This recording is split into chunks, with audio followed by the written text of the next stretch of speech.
Es un verdadero placer saludarles a todos ustedes. Muy buenos días. Los saludo en la paz del Señor Jesús, a los alumnos y alumnas que están conectadas en clase presencial. Deseo que Dios bendiga sus vidas.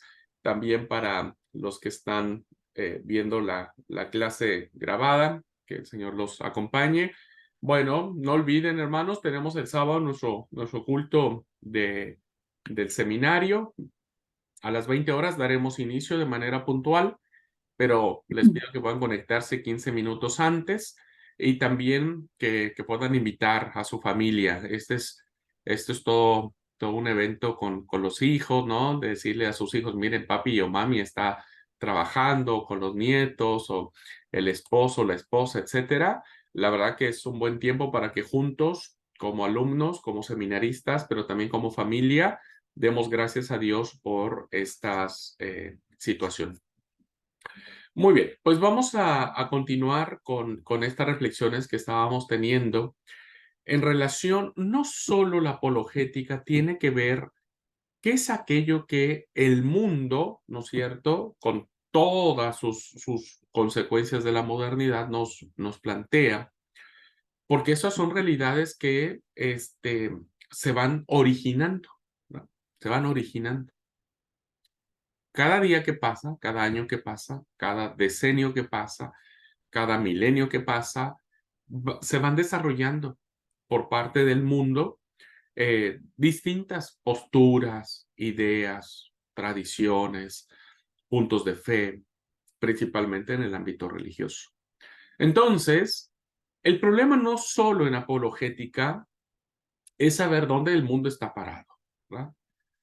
Sino más bien la reflexión que estamos teniendo es dónde está parada la iglesia, dónde está parado el cristianismo, qué tanto estamos nosotros creciendo, evolucionando, desarrollándonos, qué tanto nosotros estamos siguiendo buenas sendas que nos permitan sostener y mantener lo que Pablo decía, ¿no? La sana doctrina, sin llegar a fundamentalismo, sin llegar a religiosidades, pero sin llegar a a los extremos, ¿no? ¿A dónde estamos parados? ¿Cuál es el papel que estamos haciendo? Bueno, dos expresidentes de Estados Unidos, que Mario seguramente se lo sabe muy bien, uno le mandaba una carta a otro, Jefferson, y el otro no recuerdo quién era, que le dijo, estamos viviendo tiempos serios, querido amigo, estamos viviendo tiempos serios. Entonces, siguiendo este autor de este libro maravilloso, él tiene la experiencia de decir que cuánto importa mi vida en medio de todo esto que está sucediendo, ¿verdad? Que, ¿dónde estoy yo parado? Y, y esa es la verdadera reflexión de la defensa de la fe cristiana. Si el cristianismo no sabe dónde está parado y no sabe qué herramientas tiene para no no combatir al mundo en términos de pasar sobre la dignidad de las personas, pero sí de presentar una fe, ¿verdad? Firme, una fe valiente, una fe decidida. Necesitamos establecer las posturas necesarias y suficientes para que esto suceda. Así es que las reflexiones que estamos teniendo ahora, queridos alumnos, es ¿dónde la iglesia está parada? ¿Cuáles son nuestras mejores herramientas? ¿Cuáles son nuestras mejores actitudes como cristianos que debemos tener? ¿Hasta dónde hemos sido indolentes e indiferentes ante los embates y los desafíos postmodernos que nos presentan hoy? ¿De qué manera estamos siendo absorbidos o seducidos o moldeados a todo esto, ¿verdad? Entonces, hay un pasaje que me encanta mucho, que ustedes lo conocen, incluso lo conocen de memoria, donde el apóstol Pablo en una de sus tratados más importantes que tiene, su tratado teológico más importante, que es la Carta a los Romanos, es la joya de la literatura paulina, él establece claramente esto, una carta que va dirigida a cristianos que viven presionados todos los días, ¿no es cierto? Presionados todos los días para sucumbir ante las tentaciones del Imperio Romano, Pablo no se equivoca al plantear cuáles son las intenciones que él tiene de guiar a los cristianos de Roma. Y entonces fíjense algo muy interesante, solo en dos pequeños versículos, capítulo 12 de la carta de Pablo a los romanos, siguen resonando, ¿no? Siguen resonando hoy. Recuerden, esta es una carta dirigida a cristianos que están en la capital del imperio, ¿verdad? En la ciudad más importante, más grande, donde confluyen todos los aspectos políticos, económicos y sobre todo lo que tiene que ver con los cultos a los dioses, ¿no? Y entonces Pablo dice, hermanos, hermanos, les ruego por las misericordias de Dios. Este ruego, queridos alumnos, es un ruego que no es de, de fracaso, ¿no? Sino más bien es un ruego de advertencia, es un ruego de decir, miren, dice el dicho hoy, el que se duerme se lo lleva la corriente. Y Pablo le está diciendo, miren, les ruego que no se duerman, ¿verdad? Porque se los va a llevar la corriente. Les ruego por las misericordias de Dios que presentéis vuestros cuerpos en sacrificio vivo, santo, agradable a Dios. Estos principios activos que representa la actitud y la postura cristiana ante un imperio que estaba ejerciendo una presión constante, y sobre todo estaban siendo amenazados constantemente los cristianos en Roma. Hoy creo que estas tres adjetivaciones como un sacrificio vivo, nos mueve a nosotros a entender que no podemos acomodarnos a un evangelio de la prosperidad. Hoy el cristianismo batalla con una herejía con este evangelio de la prosperidad, muy difundido y sobre todo plantea la teología de la prosperidad postulados que, bueno, muchos de nosotros quisiéramos tener, ¿no? Porque pues a nadie le gusta sufrir y queremos tener todo. En el trabajo de investigación que van a hacer para aprobar esta materia, ustedes van a tener la oportunidad de poder investigar los distintos movimientos que existen hoy en día, e investigar cuáles son sus postulados y van a tener que hacer una defensa de la fe sobre esos postulados, ¿no? Ustedes van a hacer los apologetas, van a plantear posturas bíblicas, ¿no? Ante esto. Y entonces lo que Pablo está diciendo que si nosotros somos un sacrificio, pues el sacrificio duele, ¿verdad? Y ir contra la corriente ir contra la corriente duele. Duele ser el raro, duele ser el diferente, duele ser el que, ¿qué te pasó? Porque ya no sos como antes. Duele. Tiene que ser santo. Hoy, queridos alumnos, la santidad está devaluada, ¿verdad? Y si hacemos un análisis, ustedes hagan un análisis mental. ¿Cuántas predicaciones en nuestros cultos hemos escuchado hablar de lo que significa la santidad? ¿Verdad? La santidad, todo lo que implica la santidad. Porque la santidad tiene dos cosas, tiene dos elementos. A veces decimos, ser santo es aquel que está apartado del mal. Y es cierto, estamos apartados, eso es la santidad. Pero el otro elemento de la santidad es que somos apartados, estamos aquí y cuando uno aparta algo, es decir, lo pasa de un lado a otro, lo estamos apartando, ¿cierto? Lo estamos separando. Entonces, ok, hablamos de la santidad y decimos, sí, hay que ser santos y hay que separarnos del mundo, ¿ok? Entonces me separo del mundo. Pero lo que nunca hemos reflexionado, profundizado, es en el segundo elemento de la santidad, que quiere decir que el que es apartado es porque va a ser consagrado a Dios. Entonces, se coloca en otro plano espiritual mucho mayor y mucho más profundo, que demanda, ¿no es cierto?, la fe, la gracia, el perdón. Hoy, en nuestros púlpitos, seguimos escuchando, en muchos casos, ¿no es cierto?, dos posturas. Una, seguimos escuchando sermones profundamente farisaicos, profundamente condenatorios. Sermones, ¿no es cierto?, en donde está presente la ley, donde si vos no haces lo que la ley dice, no perteneces al pueblo de Dios, ¿no? Seguimos escuchando sermones profundamente conceptuales, ¿verdad?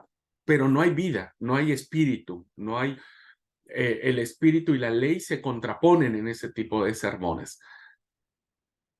Pero seguimos defendiendo, ¿no es cierto?, en esta actitud más conceptualista. Pero por el otro lado, sigue habiendo en los púlpitos cristianos este evangelio de la gracia, del que todo está bien. Apartémonos de esos conceptos del Dios que castiga, del Dios ¿no?, que nos exige cosas, ¿no? Ahora todo es bendición, ahora todo ok, ¿verdad? Entonces caemos en lo que se le ha denominado el evangelio barato. Y este es un problema, queridos alumnos, porque en ambas posturas extremistas, ¿no es cierto?, estamos moviéndonos en las antípodas. Entonces, ¿cuándo hablamos de santidad? Porque la santidad de Dios es una santidad que tiene que ver con el pecado y las consecuencias que el pecado ha tenido. Hoy en nuestros púlpitos ya no se habla del pecado, ya no se habla del arrepentimiento, no se habla de la justicia de Dios. Dios sigue siendo justo. O sea, no podemos pasar nadie, absolutamente nadie, por encima de la justicia de Dios ni de la santidad de Dios. Hoy, si vos empezás a hablar sobre el pecado, las consecuencias y todo esto, la iglesia, no, pará, ese sermón ya no, oye, siempre nos han dado con el palo. Bueno, si te sentís incómodo porque el Señor remueva algunas cosas de tu vida, es porque algo necesitas cambiar. Pero hoy necesitamos vivir este tiempo de santidad, ¿verdad? Y creo que ese es el tema menos. Y cuando hablamos de santidad, los sermones que he escuchado, o al menos los que yo tal vez pude haber hecho, ¿no? No tienen esta profundidad de decirnos cómo hacer que nuestros niños sean santos, cómo hacer que nuestros jóvenes sean santos, ¿verdad? Santos, la santidad. Esto no se toca mucho, ¿verdad? En los campamentos jóvenes siempre se buscan temáticas, sí, de sus necesidades, de sus carencias, pero ¿por qué no hablar de santidad? ¿Por qué no hablar de pecado? ¿Por qué no hablar de justicia? Pablo decía, santo. Y el tercero debe ser lindo, debe ser agradable a Dios. Si nosotros conjuntamos esta defensa de los conceptos de nuestra doctrina y los pasamos por la suavidad y la ternura del Evangelio, porque eso fue lo que hizo Jesús, ¿verdad? Jesús dijo, ámense, perdónense, ¿verdad? Eh, Abracen al diferente, a ustedes. No juzguen para que no sean juzgados. No veas la viga, la paja del ojo ajeno. Si nosotros dejáramos de ser menos fariseos y más como Jesús, nuestro mensaje sería equilibrado.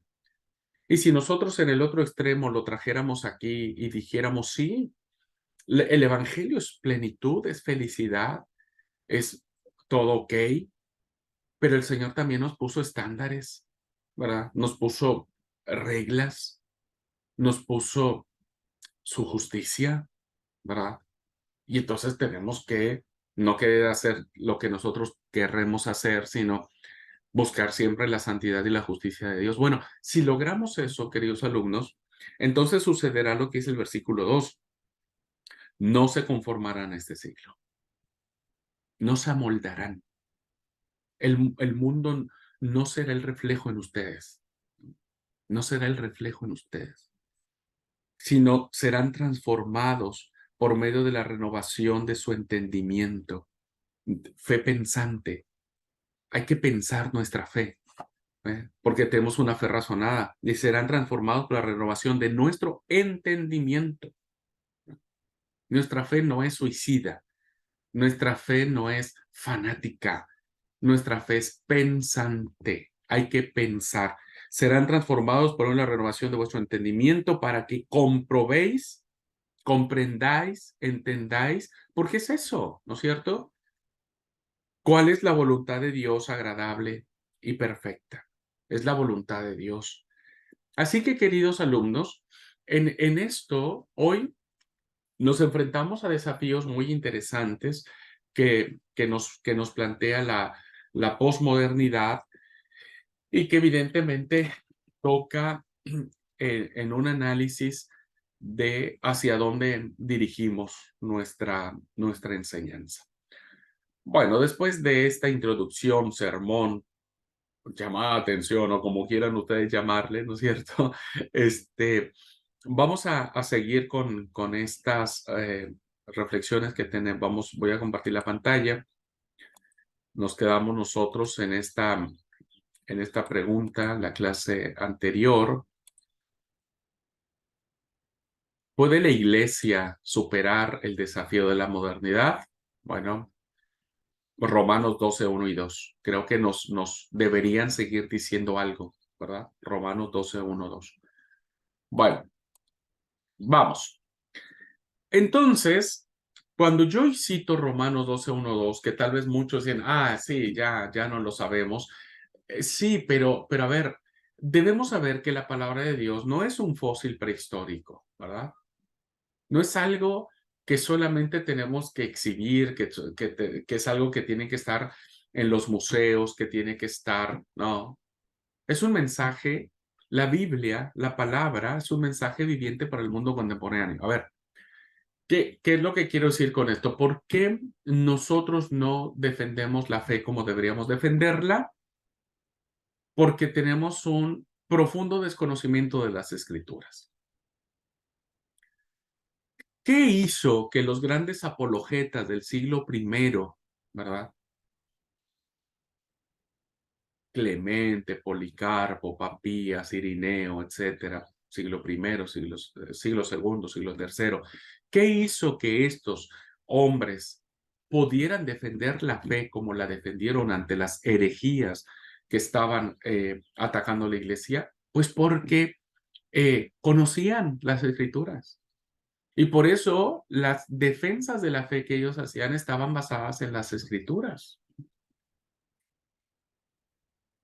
Ellos pudieron haber inventado otros conceptos, pudieron haber armado otros argumentos, y sí, seguramente tienen la capacidad, pero ellos entendían que la autoridad suficiente para poder contrarrestar cualquier postura diferente a la que se planteaba, pues era el conocimiento de las escrituras.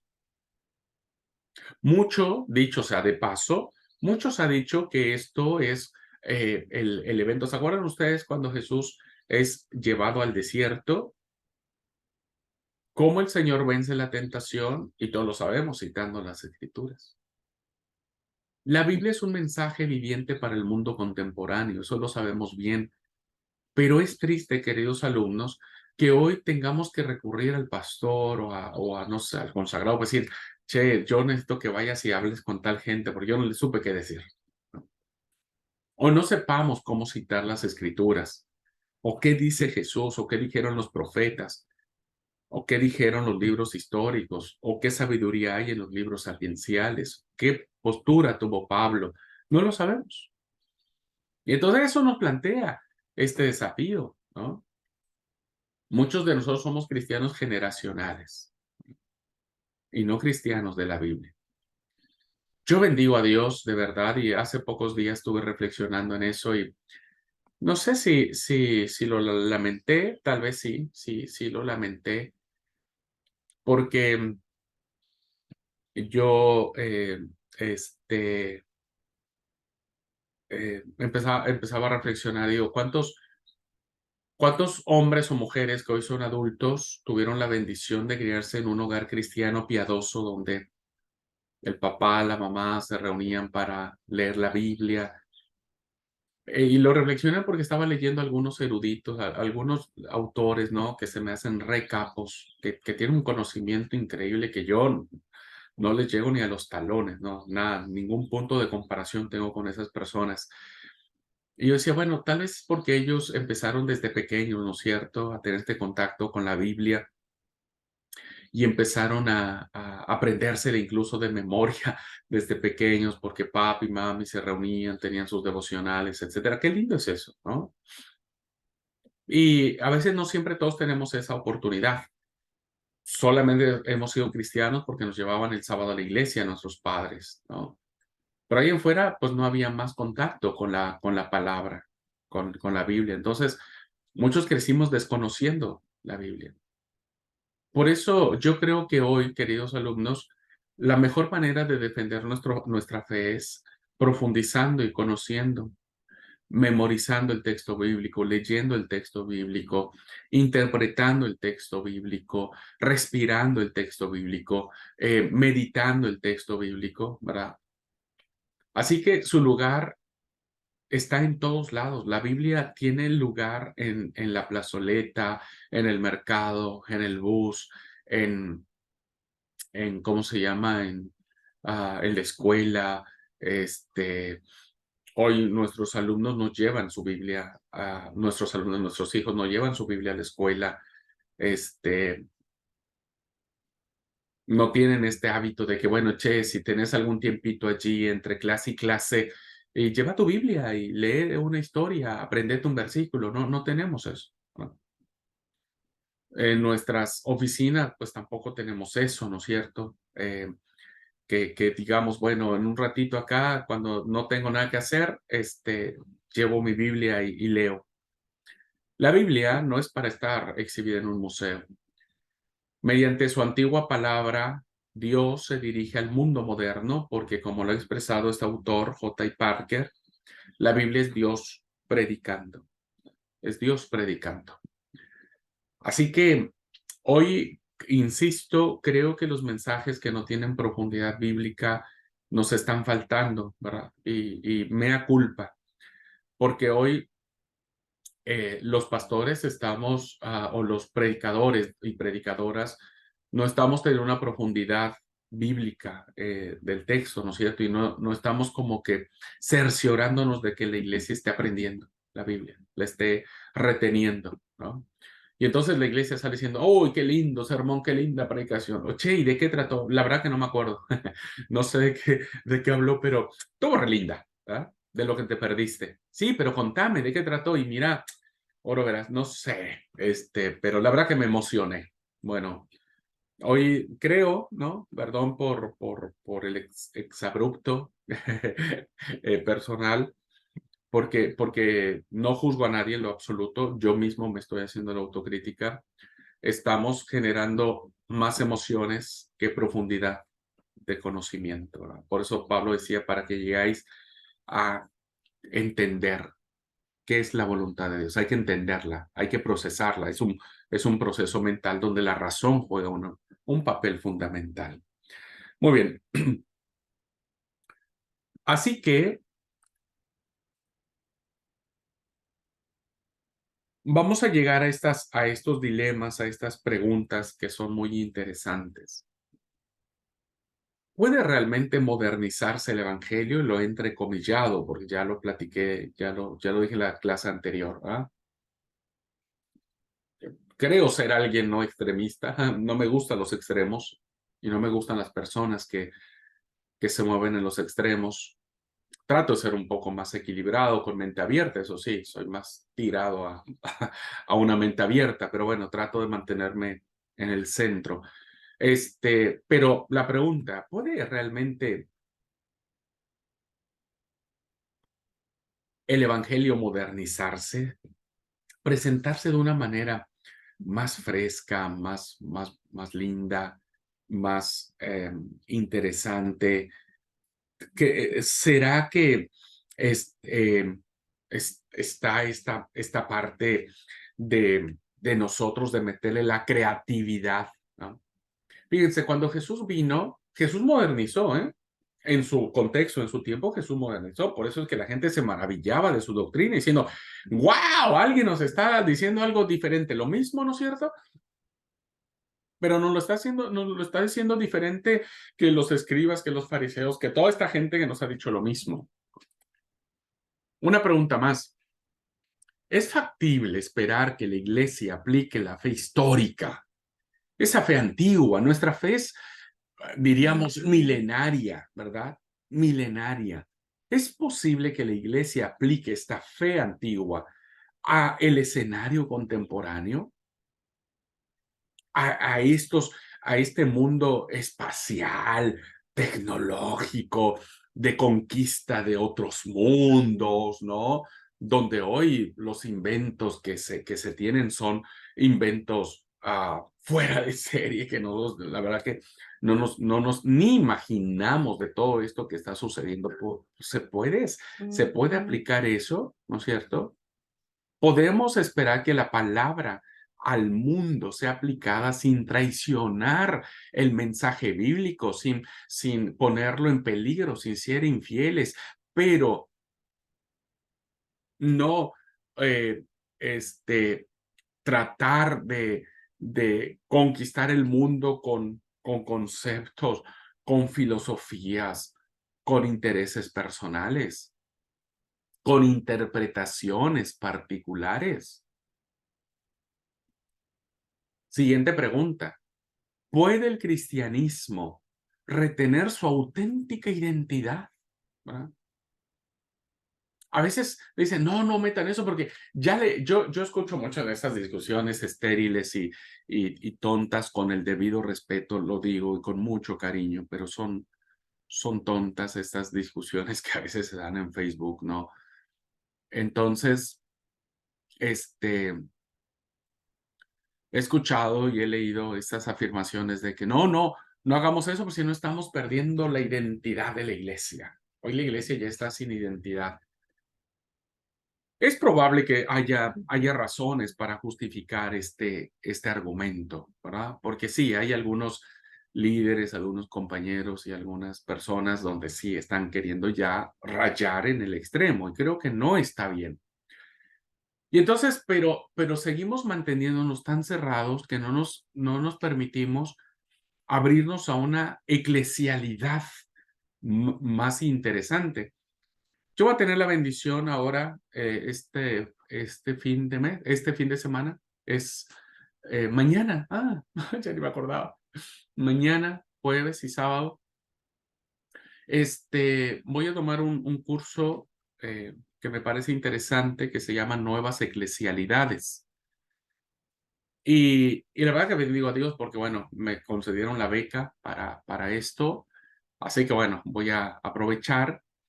Y, y me parece interesante cómo están planteando estas nuevas formas de vivir la iglesia, ¿verdad? Y entonces, la verdad que son 32 conferencias, pero no se pueden asistir a todas, aunque van a estar todas grabadas y yo las puedo consultar después. Eh, Siempre me tiro por la línea bíblica teológica, siempre, como que es mi campo de interés, pero vi el promocional ahora de una hermana que va a hablar sobre la iglesia, la nueva realidad eclesiológica en las redes sociales, por ejemplo, ¿no? Y eso, dices, la iglesia en las redes sociales. No sé cómo se come eso, pero ya estamos ante eso, ¿verdad? Ya hay otros grupos religiosos que están abordando estos temas. Así que, ¿cómo podemos seguir siendo iglesia, ¿no? Iglesia cristiana histórica, pero también iglesia de Dios séptimo día, pero al mismo tiempo demostrar que somos pertinentes, que somos relevantes, que nuestro mensaje es, y bueno, fresco, ¿verdad? ¿O tendríamos que sacrificar alguna de ellas? para ser relevantes tenemos que sacrificar nuestra identidad, es decir, necesitaríamos montar shows y carpas de circo, diríamos, para atraer más gente, pero, pero no haciendo nada. Fíjense, yo hoy veo en las megas iglesias, ¿no? Y lo planteo también con mucho respeto, pero en un ambiente en un deseo de tratar de entender este fenómeno de las mega iglesias. Está demostrado que los mensajes de las mega iglesias no hablan de su santidad y de justicia. En estos mensajes todo está permitido porque Cristo ya venció, ¿verdad? Entonces, ellos tienen un lema que dice, una vez salvo, siempre salvo. Así que bueno, si ya aceptaste a Jesucristo y Jesús ya está en tu corazón, listo, haz de tu vida lo que quieras. Entonces, estos programas están hechos para satisfacer las sensaciones de sus asistentes. Por eso la alabanza es maravillosa, por eso la música es increíble, el sonido es cautivante, las luces, el escenario, la euforia del predicador o qué sé yo, ¿no es cierto? Hacen que la gente se sienta, busque este despertar de sus sentidos. Y como entre miles de personas que asisten a estas mega iglesias, a estas megas iglesias, ¿no es cierto? Pues se camuflajea su propio sentido de pecado, su propio sentido de arrepentimiento, su propio sentido de contrición, su propio sentido de que el Espíritu Santo redarguya su mente y su corazón si alguno no está haciendo la voluntad de Dios. Entonces, ¿qué es lo que estamos nosotros teniendo? Pues estamos teniendo una competencia, si lo podemos llamar así, en el muy buen sentido de la palabra, con realidades eclesiales que si como iglesia de Dios no reflexionamos, vamos a estar perdiendo. Pero no podemos sacrificar ni nuestra identidad ni nuestra pertinencia. Pero la pregunta sigue en el aire, ¿cómo? Una última pregunta. Esto tiene que ver con apologética. El apologeta pregunta, ¿verdad? El apologeta cuestiona.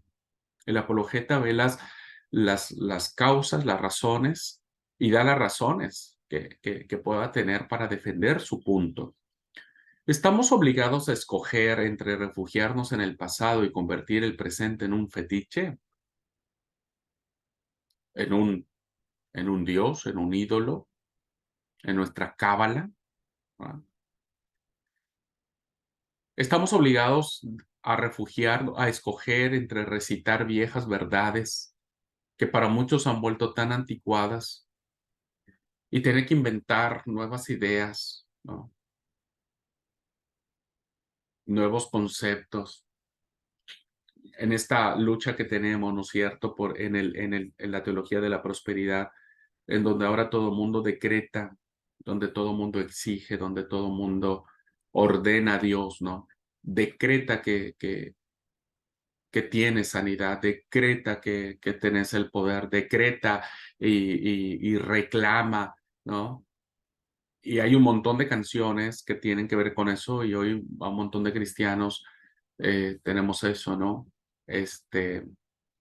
Porque bueno, estamos tratando de amoldarnos a esta realidad, ¿no? Religiosa y entonces empezamos a decretar y empezamos a decir, bueno, si nosotros somos hijos de Dios, somos príncipes, ¿no? Porque Dios es el rey. ¿Cómo se le llaman a los hijos de los reyes? Y pues príncipes, ¿no? Entonces nosotros somos príncipes, somos princesas y tenemos derecho a reclamar nuestra herencia. Así que hoy estamos en un evangelio donde queremos que Dios se amolde a nosotros. Lo hemos querido agarrar a Dios, ¿no? Lo que hemos querido meter en nuestra mano, someterlo a nuestra voluntad y Él tiene que hacerlo. Ya no es si quiere hacerlo, ahora tenés que hacerlo, porque vos lo prometiste y si lo prometiste, entonces tenés que hacerlo. Y en esta reducción de Dios, en este reduccionismo religioso del concepto de Dios, ¿verdad? Hemos perdido de vista pues todo lo que Dios representa.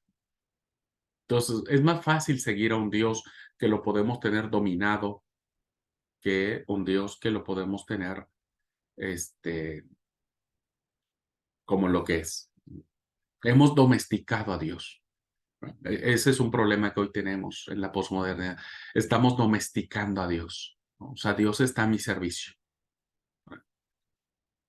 A veces nosotros hacemos lo mismo. Cuando ayunamos, domesticamos a Dios, ¿no? Muchos de nosotros ayunamos y decimos, Dios, yo ayuno porque quiero pasar este examen, por ejemplo, ¿no? El de Evangelio Sinóptico, seguramente más de uno ya está haciendo ayuno.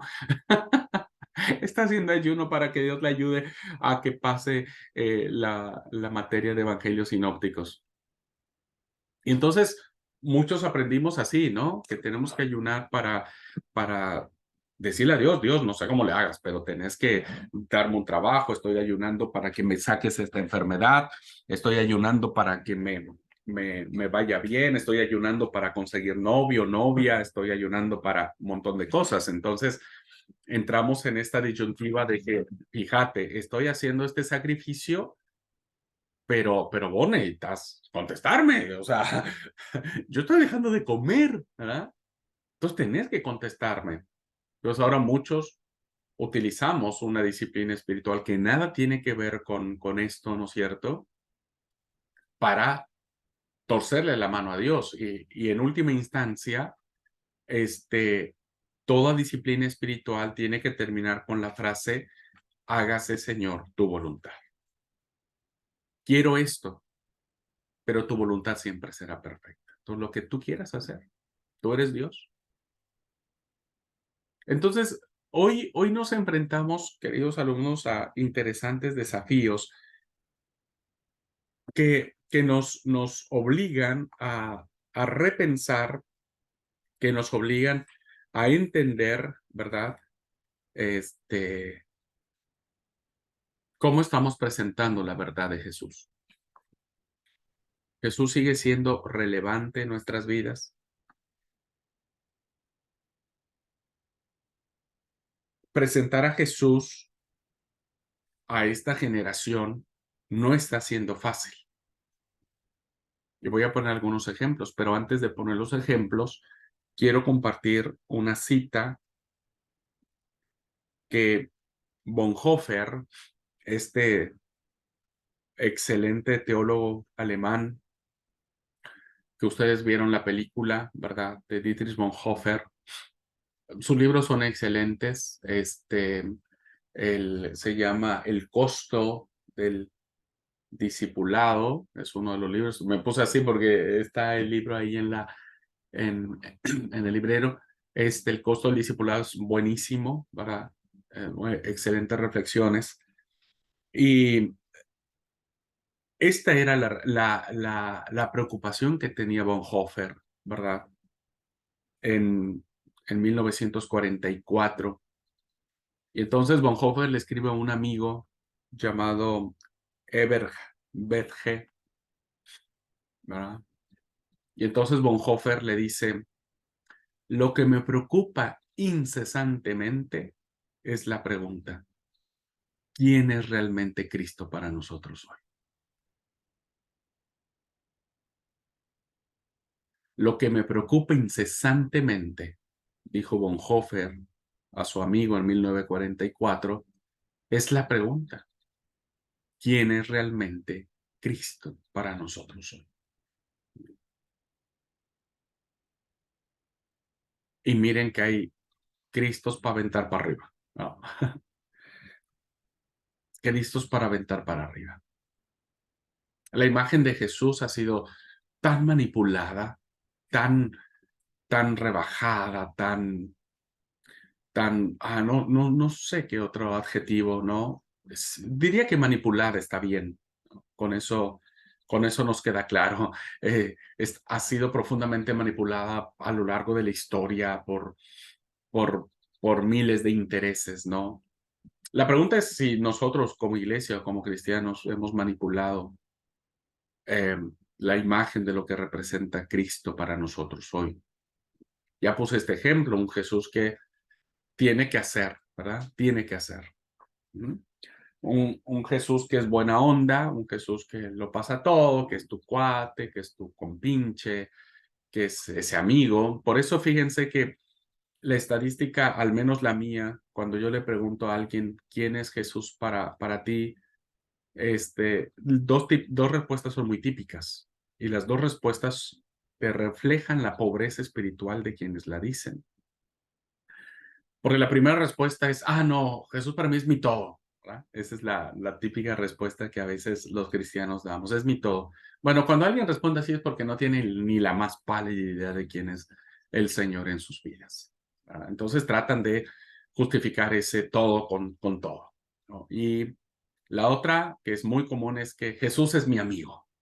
Entonces, vemos a Jesús en esta faceta de, pues, del compinche, del amigo, del buena onda, del que te va a bancar, ¿no? El que está allí, el que te consuela, el que te abraza, el que te ayuda, el que está para vos en todo momento, pero vos no estás para él, ¿no? Es como ese típico amigo donde vos te estás para tu amigo en todo.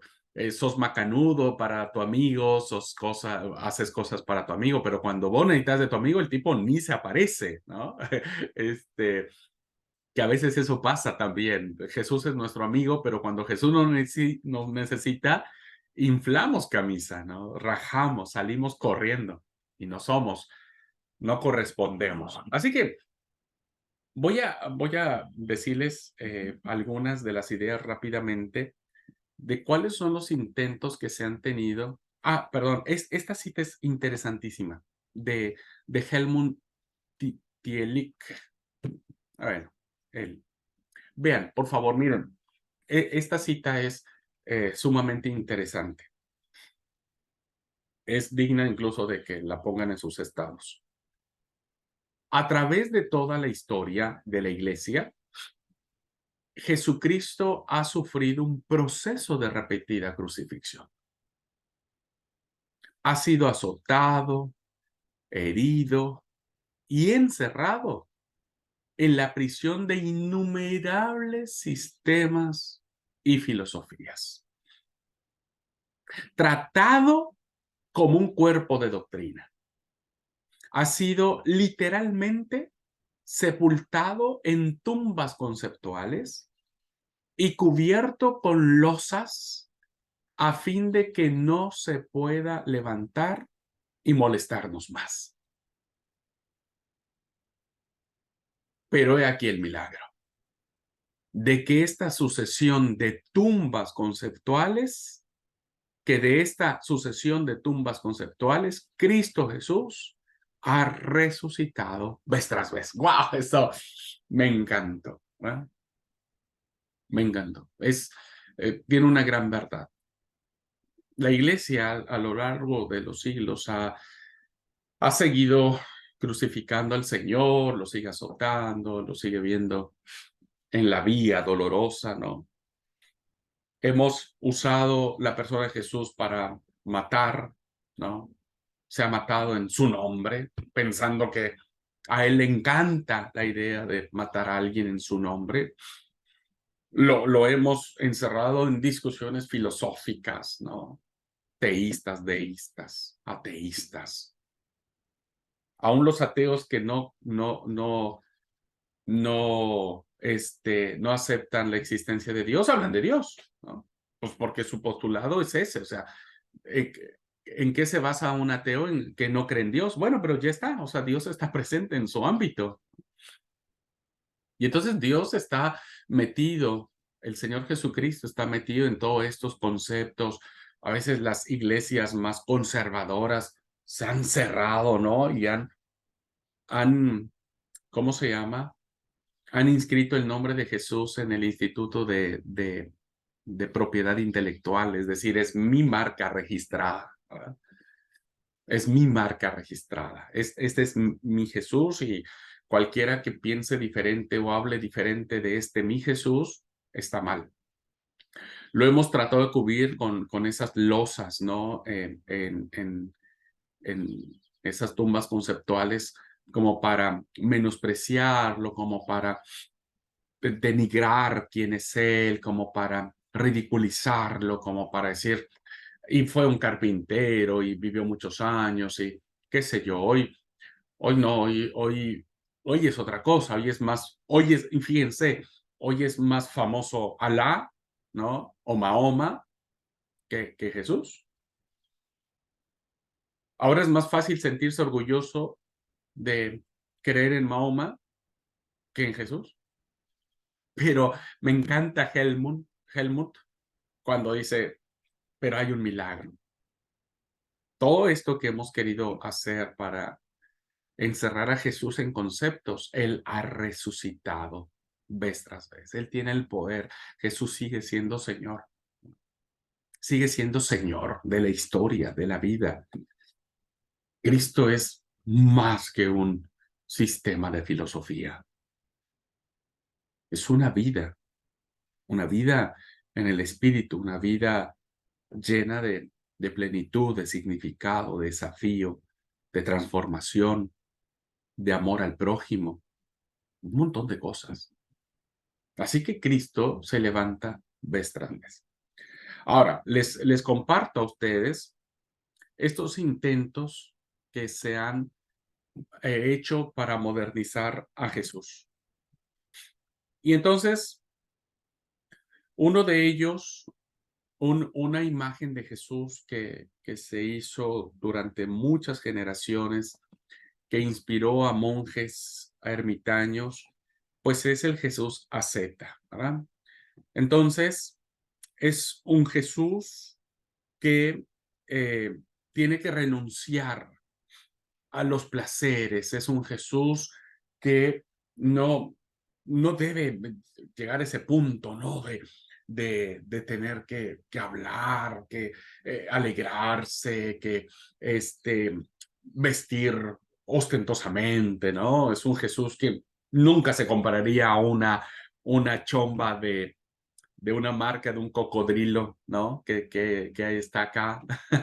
No, no, un Jesús que, que se infartaría, ¿no? Se rasgaría las vestiduras si tiene que comprarse un perfume de Chanel o un perfume de no sé qué, esos perfumes carísimos. Entonces, no, Jesús es alguien que este, tiene que vestir un poco como Jesús, como Juan el Bautista, con una capa de pelo de camello, tiene que usar sandalias, tiene que estar descalzo, eh, tiene que renunciar a, a las delicias y a todo. O sea, el asceta es aquel que se encierra en sí mismo y no disfruta, ¿no? De todo lo demás.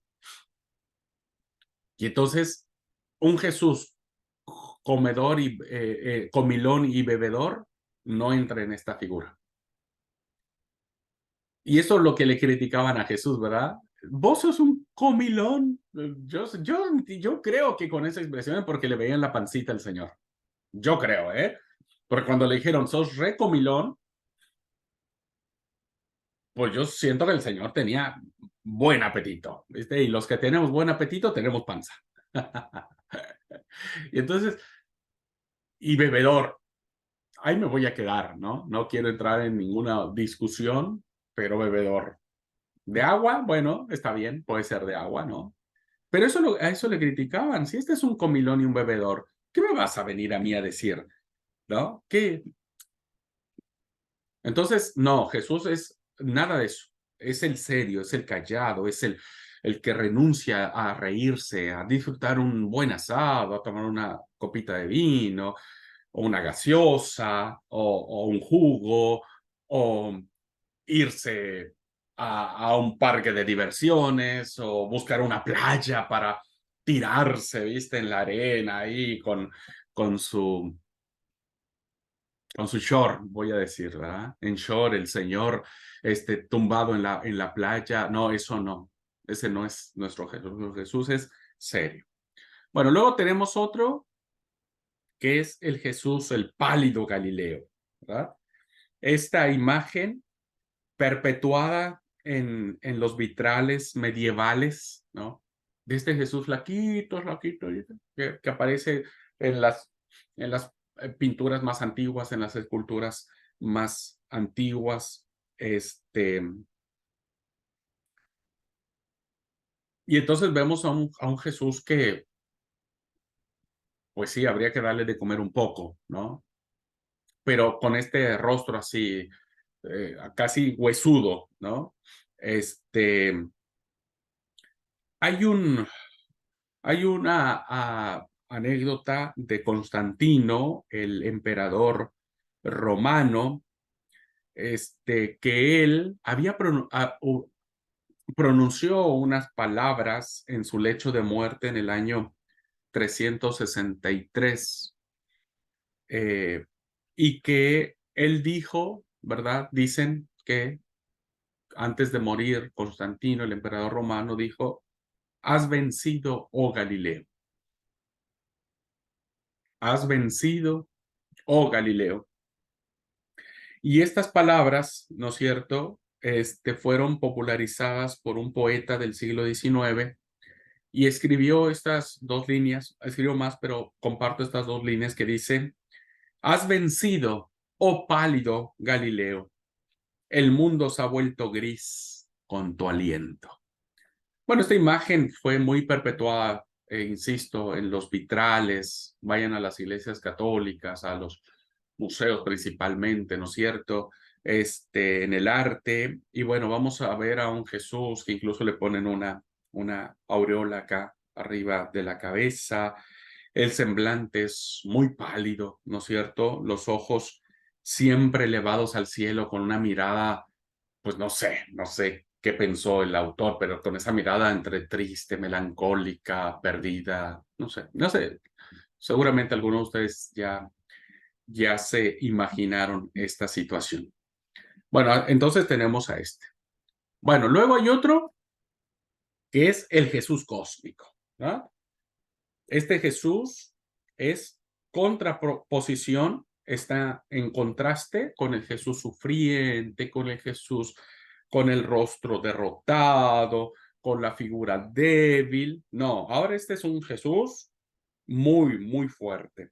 Y es un Jesús, evidentemente, que fue manifestado, que se ensalzó mucho en la época bizantina, en donde para conquistar a los imperios en estas luchas, ¿no es cierto?, presentaban ante los bárbaros, ¿no? Esta lucha entre los bárbaros y los bizantinos, la figura de Jesús como un Jesús que es el Rey de Reyes y Señor de Señores, que es el creador y soberano del universo. Lo ponían como el superhéroe, ¿no es cierto? Como un estandarte, decir: vean, mi Cristo es mucho más poderoso que ustedes, así es que en nombre de este Cristo grandioso, que es el Rey de Reyes y Señor de Señores, vamos a vencer. Pero este Cristo era solamente como para eso, ¿no? Estaba como que enmarcado en este concepto de soberanía, de grandeza, pero nada tenía que ver con el mundo terrenal, nada tenía que ver con los pobres. No, ese Cristo solo servía para la guerra, porque necesitábamos su poder, esa figura de poder. Bueno, luego hubo otro intento de modernizar a Jesús y se le consideró como el maestro del sentido común. Así que llega este punto donde decimos: bueno, Jesús pues, fue un tipazo, ¿verdad? Un tipazo, un hombre muy sabio, ¿verdad? Totalmente humano, con todo lo que representaba, pero no tan divino, ¿verdad? No tan divino. Y, y entonces eh, se vio a Jesús como alguien que no creo que haya hecho milagros, ¿no? No es alguien que haya mostrado poderes sobrenaturales. Fue un gran rabino, eso sí, el mayor de todos, con un gran conocimiento. Esta idea la popularizó mucho Thomas Jefferson, presidente de los Estados Unidos, que fue entre 1801 y 1809. Y él publicó su propia edición de los Evangelios, donde rechazó lo sobrenatural como algo que no estaba de acuerdo con la razón. Dice, a ver, los milagros no pueden ser, no pueden suceder porque racionalmente no existen. Entonces, él publicó 2 veces su propia edición de los Evangelios. La primera obra que él escribió, que fue Jefferson, se llamó La filosofía de Jesús de Nazaret en 1804, y la segunda obra se llamó La vida y la moralidad de Jesús de Nazaret en 1820. Así que en ambos posturas que hoy se replican muchos teólogos, ¿verdad? Se cree que Jesús no fue real, no fue, no fue milagroso, ¿no? Hoy se ponen en duda los milagros de Jesús. Entonces dijeron, esos son mitos que la iglesia cristiana inventó. Pero sus palabras, sí, esas sí, sus palabras son muy buenas. Voy a ver el último de esta diapositiva y nos vamos al receso. Y bueno, ahí tenemos el otro, ¿verdad? Jesús como el payaso del Evangelio. Es un Jesús, ¿no? Dicharachero, un Jesús que hace bromas. Eh, Esto se hizo mucho a inicios del siglo XX, en donde se hicieron muchas obras musicales, ¿no? Al respecto, y una de ellas se llamó así, Jesús el payaso del Evangelio, que se la pasa bailando, cantando. Hay otra obra de teatro que aún sigue siendo popularizadísima y famosísima, que es Jesucristo superestrella, ¿no? En este papel de rockstar, ¿no? Esta, esta idea de Jesús siendo un personaje famoso y pasándola bien, pasándola lindo y demás. Ahora, no es que Jesús no lo sea, ¿no es cierto? Pero, pero esta postura de Jesús pasa por alto su misión. La misión de Jesús es mucho más seria, ¿verdad? Está llena de alegría, claro, pero Jesús no es ningún payaso del Evangelio. Pero esto se ha popularizado mucho, ¿no? Jesucristo superestrella, que todavía se, se muestra en carteleras y donde se presenta sigue siendo un hit. Yo alguna vez estaba tentado a ir a ver esta obra para ver qué onda, ¿no? Ir con ojos críticos, uno tiene que conocer, pues si no vas o no miras, pues no conoces. Muy bien, pues bueno, vamos a dejar aquí esta parte de la clase. Y quisiera preguntar si alguien tiene alguna pregunta, algún comentario, alguna duda, si vamos bien. Bueno, vamos a tomar 10 minutitos de receso y volvemos a la clase.